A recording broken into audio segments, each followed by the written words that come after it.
தமிழகம் எங்கும் கிளைகள் கொண்ட Annamalai institute of hotel management and hospital management படிப்பில் சேர்வதற்கான அட்மிஷன் நடைபெறுகிறது. கொள்முதல் செய்யப்பட்ட நெல்லுக்கு பணப்பட்டுவாடா செய்யவில்லை என கூறி திருவண்ணாமலை மாவட்டம் செய்யாறு அருகே விவசாயிகள் சாலை மறியல் போராட்டத்தில் ஈடுபட்டுள்ளனர்.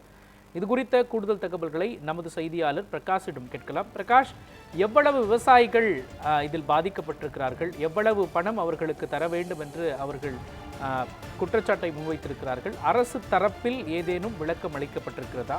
சொல்லுங்கள். நிச்சயமாக மோகன், தமிழ்நாடு முழுவதும் நேரடி நெல் கொள்முதல் நிலையங்களில் விவசாயிகளிடமிருந்து பெறப்பட்ட நெல்லுக்கான தொகை கடந்த 3 மாதங்களாகியும் பணம் வராததால் விவசாயிகள் பெரும் இன்னல்களுக்கு ஆளாகியுள்ளனர்.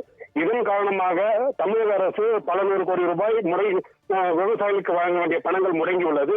இதனை முன்னிட்டு திருவண்ணாமலை மாவட்டம் செய்யாறு அருகே பிரம்மதேசம் புதூர் சாலையில் விவசாயிகள் கொள்முதல் செய்யப்பட்ட நெல்லுக்கு உரிய பணப்பட்டவடா வழங்கவில்லை என்ற குற்றச்சாட்டை கடந்த 3 மாத காலமாக காத்திருப்பதாக விவசாயிகள் வேதனையுடன் தெரிவிக்கின்றனர்.